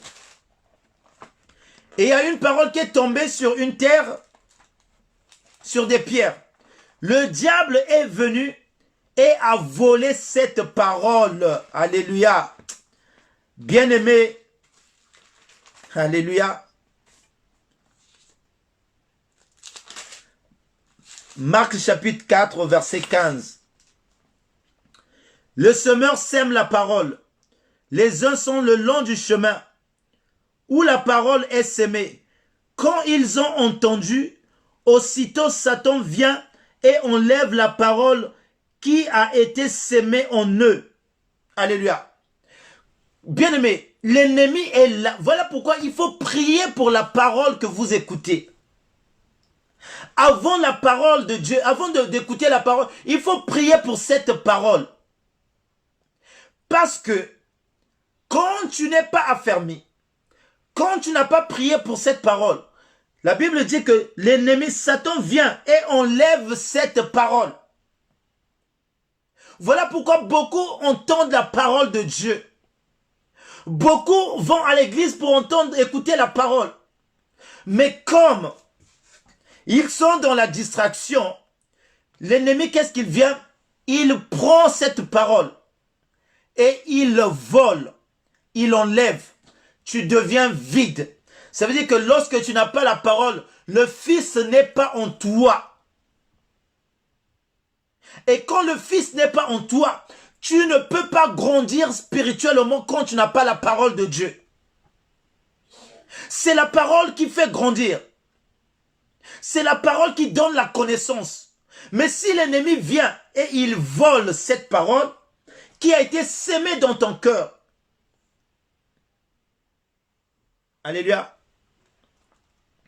ça veut dire que, bien-aimé, le diable empêche ta croissance spirituelle. Des gens qui écoutent la parole et qui ne la mettent pas en pratique, le diable vole. Alléluia. Il empêche ta croissance spirituelle. Parce qu'il sait le jour où tu as la connaissance, tu vas comprendre ses ruses.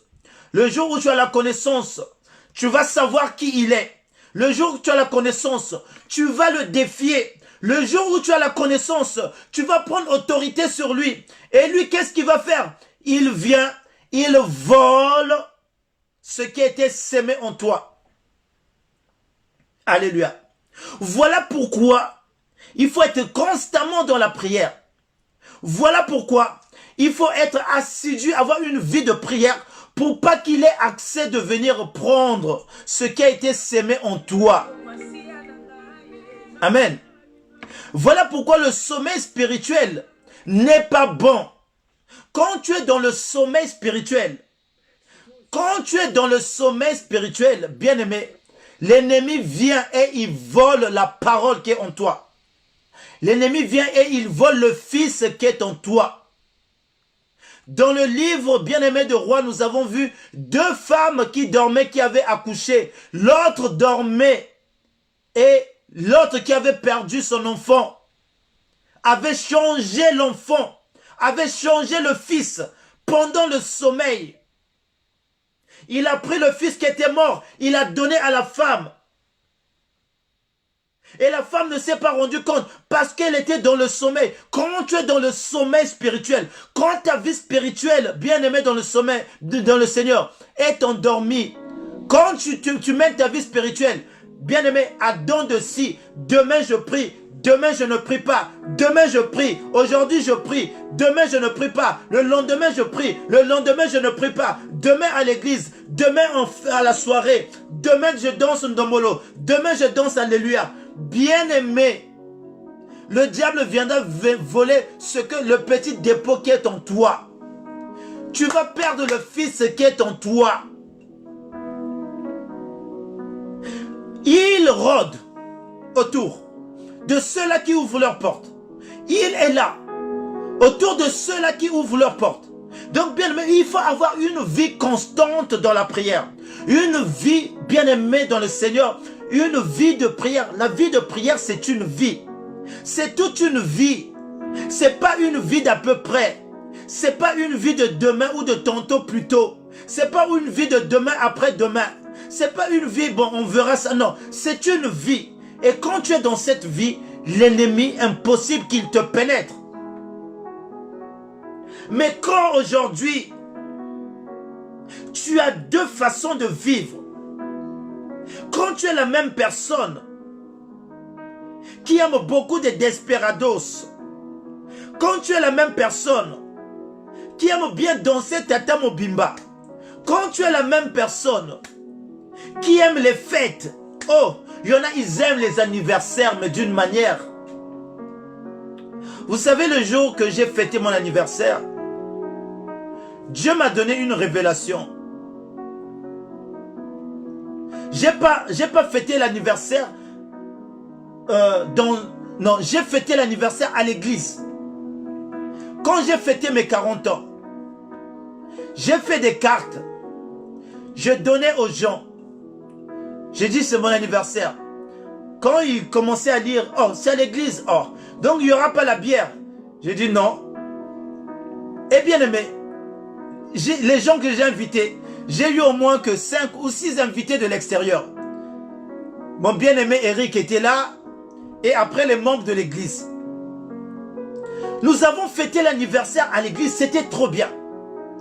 Nous avons adoré. On a loué le Seigneur. Alléluia. On a mangé. C'était à l'église. Je suis un enfant de Dieu. Je ne veux pas fêter l'anniversaire comme un mondain. Aller acheter, à faire boire les gens, les enivrer encore. Mais quel évangile je prêche? Mais aujourd'hui, beaucoup d'enfants de Dieu, quand c'est l'anniversaire, ils sont agités. Ils commencent à faire des grandes fêtes. Bien-aimé, ça ne va pas t'emmener au ciel ton anniversaire. Ça ne va rien changer dans ta vie. C'est un moment de rendre grâce à Dieu qui t'a gardé depuis ta naissance jusqu'à maintenant. Mais ce n'est pas un moment de satisfaire le monde. Ce n'est pas un moment de donner gloire aux choses mondaines. Et on commence à danser la musique mondaine, on commence à boire et commence à avoir des insultes. L'anniversaire de toi, enfant de Dieu. Et demain, tu vas à l'église, je témoigne. Dieu m'a rajouté une année. Oh, hier tu as fêté samedi, demain tu viens témoigner. Écoutez, écoutez, écoutez, écoutez. Nous ne sommes plus au temps là des chrétiens qui sont tièdes. Dieu va te vomir. Voilà pourquoi les situations persistent dans nos vies. Voilà pourquoi les choses n'avancent pas. Voilà pourquoi nous ne décollons pas. Parce que on fait des choses à gauche, on fait des choses à droite. Et on veut mettre Dieu dans tout ça. Dieu n'est pas dans tout ça. Dieu te dit au contraire, au contraire ce soir, de sortir du milieu d'elle. Sortez de Babylone. Sortez de l'Égypte. Sortez du monde. Pour bien servir Dieu. Alléluia. L'ennemi vient, il vole la parole qui est en toi. Parce que tu es tout le temps dans la distraction. Dimanche, on t'a prêché. Demain, je ne sais pas, tu vas encore, je ne sais pas, boire ou bien dans les associations. Mais cette parole, le diable viendra. Il viendra la voler. Et toi, tu ne grandiras pas. Mais lui, son problème, c'est de dévorer le Fils. Le Fils qui est la parole. Alléluia. Lui, son problème, c'est de dévorer l'enfant qui est en toi. Car il sait celui qui a le Fils a la vie. Celui qui n'a pas de Fils n'a pas la vie en lui. Et son but, c'est de dévorer le Fils qui est en toi, qui te donne la vie. Mais toi, si tu ne préserves pas ce Fils, si ce Fils, tu le traînes partout, est-ce que vous avez vu emmener les enfants? Tu as déjà vu quelqu'un emmener un enfant en boîte de nuit? Un enfant, un bébé, un fils qu'il a, il l'emmène en boîte? Non, on laisse les enfants à la maison. Tu as déjà vu emmener les enfants dans les fêtes de grandes personnes? Non, les hommes sont conscients. Ils ne prennent pas les enfants pour les emmener là-bas. C'est pareil celui qui a le Fils en lui. Ton fils, tu ne vas pas l'emmener là où, bien aimé, c'est des endroits d'adultes. Oh, bien aimé, tu comprends ce que je veux dire. Il y a des endroits que le Fils qui est en toi qui n'aime pas.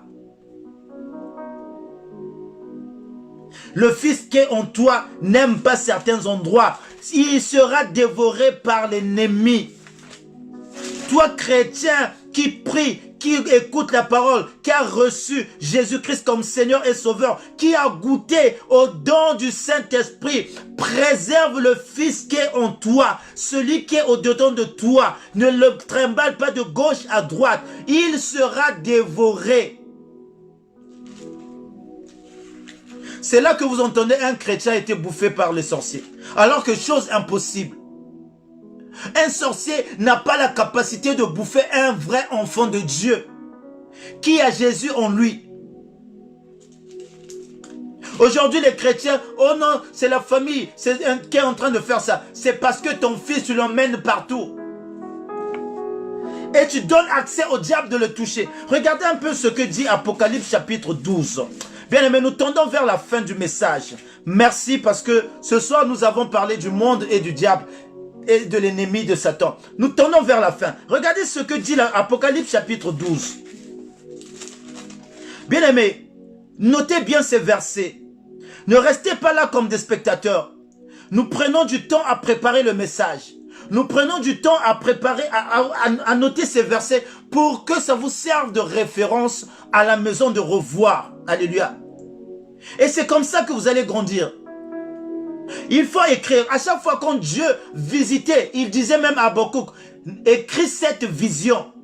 Il a dit à Daniel, écris cette vision. Aie l'habitude, quand tu es là à l'écran, d'avoir une feuille, un stylo, de noter ces versets. Alléluia. Car ces versets, c'est ça qui va nourrir ta foi, qui va contribuer à ta connaissance. Alléluia. C'est une parenthèse. Celui qui a des oreilles entend ce que l'Esprit dit à l'Église. Regardez ici.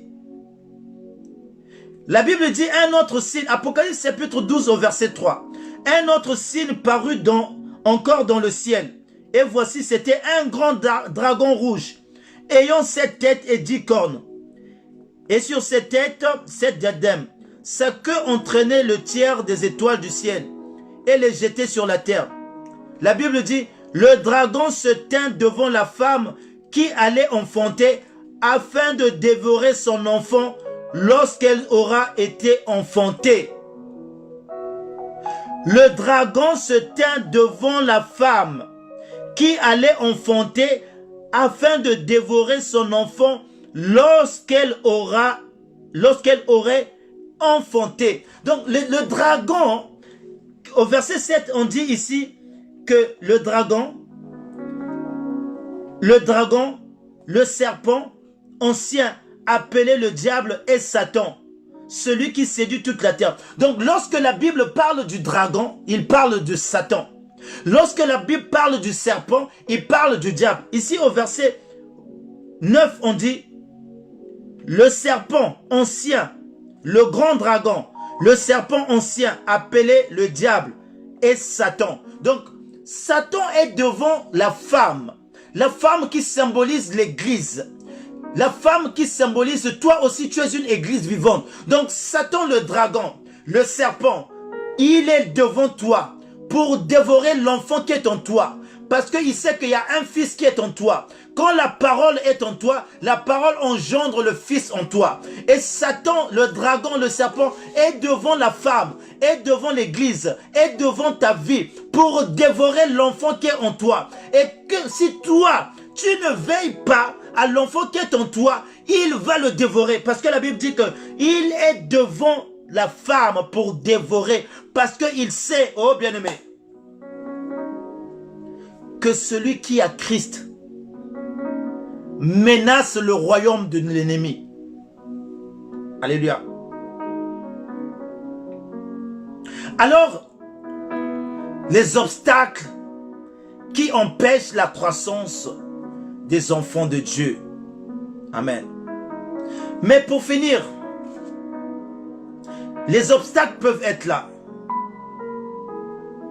Nous avons un Dieu qui est au-dessus de tout. Bien-aimé, j'aimerais dire à quelqu'un ce soir, toi qui as donné ta vie, toi, bien-aimé, en toi, quand Dieu te regarde, il ne voit pas de fraude. En toi, quand Dieu te regarde, il regarde quelqu'un vraiment qui a donné sa vie à Dieu, qui marche selon la parole de Dieu. J'aimerais dire, les obstacles peuvent être là, mais tu seras toujours vainqueur. Les obstacles peuvent être là, mais tu vas toujours triompher. Tu vas accroître, tu vas grandir, tu vas avancer, tu vas évoluer, tu vas aller plus loin. Parce que, bien-aimé dans le Seigneur, la Bible dit qu'avec Dieu, nous ferons des exploits. Lorsque tu marches en harmonie, lorsque tu marches en conformité avec le Seigneur, lorsque tu marches, bien-aimé, le ciel te sera ouvert. Et même Satan, les démons, les sorciers ne peuvent rien contre toi, ni l'enchantement ne peut rien contre toi. Ni la malédiction ne pourra rien contre toi lorsque tu marcheras comme Dieu le veut. Alléluia. Notre Dieu parle. Notre Dieu agit. Notre Dieu écoute. Notre Dieu exauce. Mais il veut voir en toi le changement. Il veut voir en toi un enfant de Dieu réel. Il veut voir en toi quelqu'un d'assidu. Quelqu'un qui applique la parole de Dieu. Vous savez, dans le livre de Nombres, il y a un roi qui voulait maudire les enfants d'Israël. Pour terminer, nous allons terminer par là. Pour dire que quand tu es en Dieu, quand il y a la justice en toi, quand il y a la vérité en toi, quand il y a, bien-aimé dans le Seigneur, la parole est en toi, bien-aimé. Même tous les sorciers de ta famille peuvent se regrouper, ils ne vont pas t'atteindre. Dans le livre de chapitre, dans le livre de Nombres, Nombre 23, allez lire ça à la fin. Lisez ça chez vous. On a voulu maudire les enfants d'Israël par Balak, un roi qui s'appelait Balak. Mais la personne qui l'a mandaté pour maudire Israël, Balaam, il voit Israël, il dit, je ne peux pas maudire celui que Dieu a béni. Personne ne peut maudire celui que Dieu a béni. Et Balak, quand il voit, il dit, mais je ne vois pas de fraude en ce peuple. Je ne vois pas d'iniquité en ce peuple. Pourquoi? Parce qu'en ce temps-là, Israël était sanctifié. Alléluia. Israël était sanctifié. Il était purifié. Israël marchait correctement avec Dieu avant qu'ils puissent suyer leur vie, leur corps avec d'autres nations. Mais c'était un peuple que Dieu avait sanctifié. Et quand on veut le maudire, la malédiction ne fonctionnait pas. Quand on voulait, bien aimer, lancer des enchantements, ça ne fonctionnait pas. Et le sorcier n'a pas compris, il a dit, mais j'arrive pas à maudire ce peuple parce qu'ils étaient sous la couverture de Dieu. Lisez dans Nombre 23, je ne veux pas lire, mais allez lire dans Nombre 23. Le temps nous est imparti, bientôt je vais finir. Donc, bien aimé, lisez Nombre 23. Vous allez lire l'histoire qu'un enfant de Dieu qui marche dans la vérité, qui évite de souiller son corps, bien aimé, ni la divination, ni les enchantements, ni la malédiction, ni la sorcellerie, ni la magie ne peut pas l'atteindre. C'est écrit, c'est la Bible qui le dit. La Bible dit que c'est un peuple qui est mis à part. Alléluia. C'est un peuple qui est d'une personne, tu es mis à part. Vous me donnez même le goût de lire ça. Alléluia. C'est un peuple qui est mis à part, qu'on ne peut pas toucher. Nombre 23. Et même quand, bien aimé, même Dieu a fait parler un animal pour sauver ce peuple. L'agneau a parlé, l'agneau a résisté. Donc l'agneau était en train de se battre pour ne pas que, bien aimé, le magicien aille maudire Israël. Quand, bien aimé, tu marches en harmonie avec Dieu, tout ce qu'on te jette, oh, l'ange, Dieu, ces anges se battent pour pas que ça arrive vers chez toi. Alléluia.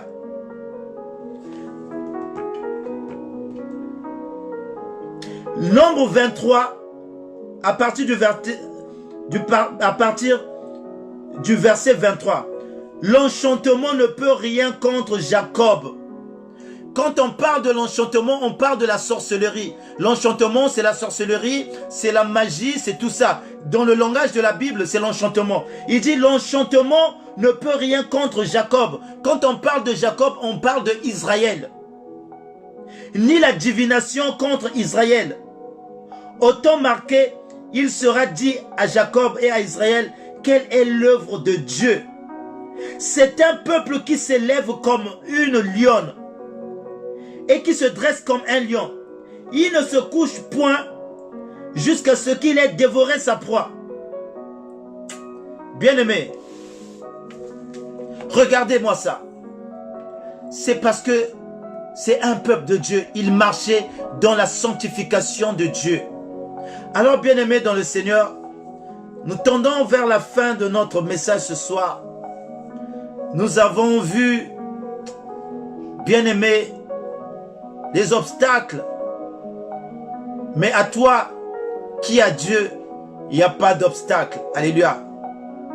À toi qui marches selon la parole de Dieu, il n'y a pas d'obstacle. Même si Jéricho est fermé, même si Jéricho est barricadé, la puissance de Dieu va enlever ces obstacles. Alléluia. Et tu vas rentrer dans ta destinée. Tu vas rentrer dans ta promesse. Je le crois parce que nous prions un Dieu vivant. Et je bénis encore le Seigneur ce soir. Samedi dernier, je disais que cette semaine, il y a une personne qui va témoigner la grandeur de Dieu. Pendant que je priais, l'Esprit m'avait emporté de parler de ça, que cette semaine, dans la maison du véritable, une personne va témoigner la grandeur de Dieu, quelque chose qu'il attendait. Et ce soir, je bénis Dieu. Nous avons reçu un témoignage dans la maison du véritable. Il y a une sœur qui a laissé un message pour glorifier ce Dieu-là, qui a opéré dans sa vie. Elle était en train d'attendre un dossier. Elle était derrière un dossier. Il fallait qu'elle signe son bail. Mais il manquait ses papiers. Et donc, bien aimé, c'était dur. Et cette sœur a consulté les hommes et les femmes de Dieu, en particulier Maman Diana. Ils ont prié.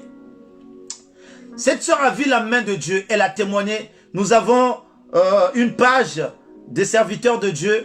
Et cette sœur a témoigné et elle a laissé le témoignage comme quoi Dieu avait exaucé sa prière et qu'enfin, elle a eu à signer son bail. Bien-aimés, vous savez, ça nous réjouit ces témoignages. Et je bénis encore Dieu. Dieu ne parle pas en vain. Je ne peux pas venir ici, j'ai dit, non, je ne peux pas dire quelque chose, alléluia, que Dieu a dit lui-même et que la chose ne se réalise pas. Donc sinon, ce n'est pas la parole de Dieu. Sinon, je ne veux pas dire, non, mais Dieu est derrière sa parole pour l'accomplir. Alléluia. Dieu est toujours derrière sa parole pour l'accomplir. Je bénis encore ce Dieu parce qu'il n'avait pas parlé en vain. Et toi, ma soeur, persévère. J'aimerais dire, toi, mon frère, persévère. Alléluia. Sois vrai avec ton Dieu. Alléluia. Et tu verras la main de Dieu dans ta vie. Tu verras la main de Dieu dans ta vie. Nous le croyons que notre Dieu n'a pas changé, bien-aimé. Ce qu'il a fait hier, il va le refaire dans ta vie. Au nom de Jésus-Christ. Nous allons prier, nous allons remettre ces moments que nous avons passés ensemble avec vous. Et j'ai débordé un peu. C'était un enseignement, c'est normal, beaucoup de versets. Et que Dieu vous bénisse. Merci maman Émérance. Merci la prophétesse. Sois bénie. Merci Bonheur Godet. Merci maman Marie-France. Merci beaucoup la prophétesse Clotilde. Sois bénie. Merci maman Jeanne Bouiti. Je vous remercie. Maman Mado. Sois bénie vraiment. Et merci pasteur Diana de ta présence. Sois bénie. Vraiment, nous bénissons l'Éternel pour tout ce qu'il fait dans la maison du véritable, dans nos vies, dans nos familles, dans nos entreprises. Le Seigneur, vraiment, nous voyons sa main et nous ne pouvons que le glorifier, le rendre grâce. Bien-aimé, la vie est qu'en Jésus-Christ, pas ailleurs. Sois béni, papa Jonas Nop. Et demain, si tu as le temps, viens nous rendre visite à l'église. Viens prier ton Dieu. Amen. Et soyez bénis, soyez bénis, soyez bénis. Et pour ceux-là qui sont près de Melun, Nous prions pas loin de la gare de Melun. Si Dieu vous met à cœur, venez nous visiter. Nous prions là-bas, pas loin de Melun. Prenez contact dans la page si vous voulez qu'on vous oriente à l'église. Pour ceux qui sont vers Melun, parce que l'église est à Melun. Et sinon, si vous avez des églises, il faut aller demain, il faut glorifier Dieu. C'est bien d'être ensemble avec les frères. Ça fait du bien. N'abandonnez pas vos assemblées. Rendez grâce à Dieu et bien-aimé, glorifiez, louez Dieu ensemble avec les frères et sœurs. Ça donne une vivacité et la joie dans le Seigneur. Amen. Je prie pour toi qui étais là. Je prie pour toi qui étais là, mon frère, ma sœur. Je prie que le Seigneur encore se manifeste puissamment dans ta vie. Oui, tendre Père, j'élève ma voix vers toi et je te rends grâce encore pour ce soir éternel que tu as rendu possible pour nous. Seigneur, merci pour ton esprit qui a été présent. Merci pour toutes ces révélations que tu nous as données. Merci pour la parole et l'enseignement que tu as déversé ce soir. Seigneur, nous te bénissons et nous te rendons grâce pour tes bienfaits. Je recommande ma sœur qui était là, je recommande mon frère qui a disposé son temps, Seigneur, ô Dieu, malgré ce que propose le monde. Mais Seigneur, ma sœur, mon frère n'a pas vu ces choses. Il a abandonné ces choses pour venir rendre gloire à toi. Seigneur, souviens-toi de sa vie. Souviens-toi, éternel, ô Dieu, de tout ce qu'il entreprend. Souviens-toi de ses projets. Souviens-toi de sa maison. Souviens-toi, éternel, ô Dieu, de tout ce qu'il a comme problème, situation. Je sais que, Père, par ton amour, tu es capable, éternel, d'étendre ta main. Oui, Papa, étends ta main dans nos vies. Nous avons besoin de toi. Nous n'avons autre que toi. Aucune personne d'autre, éternel, ô Dieu, ne peut, Seigneur, faire dans nos vies ce que toi tu peux faire. Voilà pourquoi nous venons à toi et nous nous confions à toi. Sois élevé, Papa. Sois exalté cette nuit entre tes saintes mains. La journée de demain aussi entre tes mains. Seigneur, conduis-nous dans nos églises respectives. Que ta main puissante nous accompagne. Au nom puissant de Jésus-Christ, j'ai ainsi prié. Amen. Que Dieu vous bénisse, que Dieu vous bénisse, que Dieu vous bénisse, que Dieu vous bénisse, que Dieu vous bénisse. Merci beaucoup, merci beaucoup, merci beaucoup. On se dit à samedi prochain. Et puis dans la semaine, demain il y a Papa Winner. Lundi, il y a les hommes de Dieu. Mardi, il y aura des hommes de Dieu. Mercredi, jeudi, on continue, on continue, on continue. La maison du véritable est toujours là pour vous servir, pour servir Dieu et pour servir aussi les enfants de Dieu. Amen. On ne va pas se fatiguer. On viendra communiquer la pensée de Dieu. Maman Elali Makumbo, sois bénie. Pasteur Diana, sois bénie. Et les enfants, Maman Reine Kwetou, sois bénie. Les enfants de la maison du véritable, soyez tous bénis. Ma soeur Boaboubatek, sois bénie. Maman Mado Makaya, sois bénie. Mon frère Jonas Nop, sois béni. Ma soeur Alida Koukou, sois bénie. Merci pour votre visite. Merci, merci, merci. Je suis dans la joie. Merci, merci beaucoup. Merci beaucoup.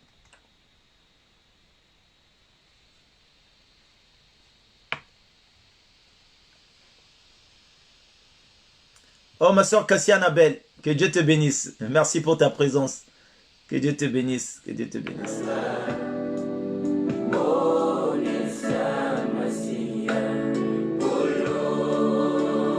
Merci, je reçois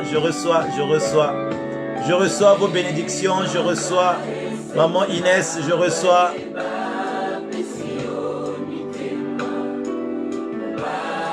Maman Fanny, ma Jessie, je reçois, merci.